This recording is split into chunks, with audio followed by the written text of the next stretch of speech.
Ei, gente, tudo bem? Meu nome é Ícaro Belém e este é o Efeso. Então, gente, o vídeo de hoje vai ser a sequência de um dos últimos vídeos que eu postei aqui no canal sobre elementos climáticos. E o tema de hoje eu vou dar continuidade e vai ser os fatores climáticos. Tá, o que seria esses fatores climáticos? Como a gente viu, o clima é composto por uma série de elementos. Os fatores climáticos vão ser aquelas coisas que vão influenciar e vão modificar e vão trazer novas características ao clima. Os fatores climáticos vai ser aquilo que vai interferir e vai influenciar o clima em diversos aspectos. Vão pegar esses elementos climáticos e vão colocar sobre algumas ocasiões, alguns eventos, e nisso a gente vai conseguir pensar em como é que esses fatores vão influenciar o clima. A gente tem uma série de fatores climáticos, eu vou falar alguns principais. Eu não vou me ater em explicar como que em todas as suas variadas formas esses fatores vão influenciar o clima. Eu pretendo aqui trazer uma ideia para vocês de como cada fator pode influenciar nesse clima. O primeiro fator que eu vou falar vai ser sobre a latitude. O que tem a latitude? Quando a gente fala acerca da latitude, a gente vai falar principalmente sobre a incidência de raios solares em determinadas latitudes. Com isso a gente pensa, por exemplo, na linha do Equador. O que acontece ali na linha do Equador? É uma latitude onde há muita incidência de raios solares. Com essa muita incidência de raios solares, as temperaturas ali vão ser muito elevadas. E quando a gente vai para as maiores latitudes, que seria indo sentido aos polos, tanto o polo norte quanto o polo sul, esses raios solares vão ser menos frequentes as incidências, e com isso as latitudes vão influenciar principalmente nas temperaturas dessas regiões. O segundo fator que eu vou falar vai ser acerca sobre as massas de ar. O que seria as massas de ar? Como o nome já diz, seria uma porção de ar, e essas porções elas vão trazer algumas características consigo. Por exemplo, a gente vai ter as massas de ar quente, fria, e as úmidas e secas.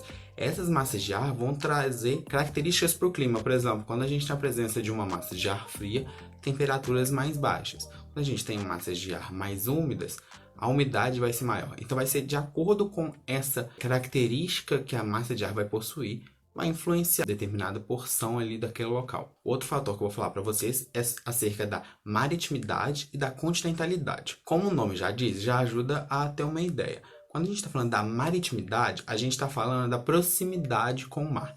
A gente está falando da influência que o mar, o oceano, aquela região vai influenciar no clima de determinada região. Por exemplo, quando a gente está nas áreas marítimas, vai influenciar muito na umidade da região, porque como ali está com a água o tempo todo, essa umidade vai ser elevada. Vai auxiliar no controle de temperatura, vai manter as umidades mais elevadas, e a amplitude térmica, que é a diferença entre a maior e a menor temperatura, vão ser menores, porque como que a água carrega consigo uma certa condição de calor, não vai haver muita variância. Agora, quando a gente está falando da continentalidade, a gente está falando de áreas que são mais para dentro do continente. A gente pode pensar, por exemplo, a maritimidade no Rio de Janeiro e a continentalidade, por exemplo, em Goiás. A gente já tem uma ideia dessas localidades, de como é que elas são. Então, Goiás vai estar mais para dentro do continente. Nisso, o que vai acontecer? As umidades vão ser menores pela questão hídrica da região, vai ter essa menor oferta de água, e com isso as variações de temperatura vão ser muito maiores do que nas regiões litorâneas. A gente vai ter, por exemplo, noites mais frias e dias mais quentes, enquanto, por exemplo, nas áreas marítimas, a gente vai ter tanto o dia quanto a noite com temperaturas próximas. O próximo fator são as correntes marítimas, que vai conversar muito com essa maritimidade dessas regiões. O que a gente pensa? As correntes marítimas vai ser uma porção de água que vai fazer um certo caminho, e com isso vai carregar calor e umidade, que é água. E vai falar principalmente sobre o aquecimento dessas águas oceânicas. Isso influencia muito nas massas de ar, pela origem dessas massas de ar. Um dos principais pontos das correntes marítimas é nessa distribuição de calor que ela oferta. Outro fator que eu vou trazer é a altitude. Quando a gente pensa na altitude, a gente pode pensar, por exemplo, nas altitudes mais elevadas. Porque quanto mais elevado, menor vai ser a pressão atmosférica. E isso vai influenciar em vários pontos. Que quando a gente tem uma menor pressão atmosférica, a gente tem uma menor agitação das partículas. Então a temperatura ali vai conseguir ser um pouco mais equilibrada. Outra questão também, com isso, a gente vai ter o ar rarefeito também. Temperaturas muito elevadas, a gente vai ter um ar com menores concentrações de oxigênio. E isso vai influenciar um pouco no como é que as pessoas, como é que a sociedade, a fauna e a flora vai se estabelecer naquela região, e também no controle de temperatura. Continuando, a gente vai pensar agora em outro fator que vai ser o relevo. Como assim um relevo? A gente vai pensar em que determinados relevos vai influenciar alguns determinados comportamentos. Por exemplo, quando a gente tem relevos muito elevados, o que acontece? Esse relevo vai ser uma forma de barreira para aquela região que vai estar atrás dele. Com isso, um relevo pode, por exemplo, influenciar na chegada de ventos, na chegada de nuvens, e com isso pluviosidade, vai afetar a umidade da região, afetar as temperaturas. A gente pensa então no relevo como um fator que pode tanto condicionar, como por exemplo altitudes mais elevadas, quanto então também como uma barreira que vai ser estabelecida ali naquela região.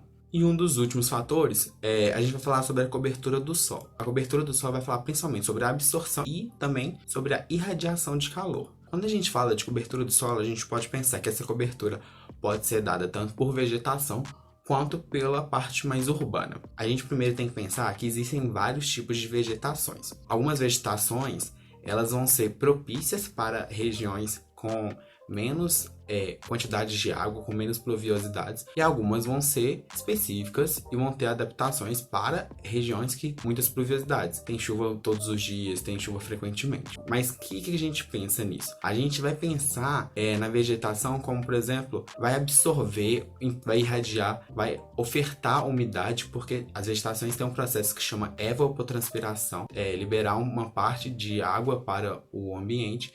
E quando a gente tem a vegetação, a gente vai ter toda essa variedade. Quando a gente vai para a parte da urbanização, a gente também tem que pensar em várias urbanizações que foram feitas. A gente tem urbanização com muitas árvores e a gente tem urbanização com pouquíssimas. Nisso vai ter uma certa influência, mas a gente pensa, por exemplo, quando a gente fala de urbanização, cidades muito urbanizadas em que a presença do asfalto vai ser uma forma de absorver calor. Ou então, por exemplo, a canalização de rios, de como é que essa canalização vai influenciar em determinado ponto. Então a gente tem que pensar tudo nisso. Então, gente, esse foi o vídeo de hoje. Eu espero que vocês tenham gostado, tenham entendido. Se vocês tiverem alguma dúvida, podem falar. Se inscreva no canal, curta os vídeos, comente, compartilhe com seus amigos e me sigam nas redes sociais. HoracioBH, Ícaro de Trás pra Frente. E é isso. Muito obrigado, gente.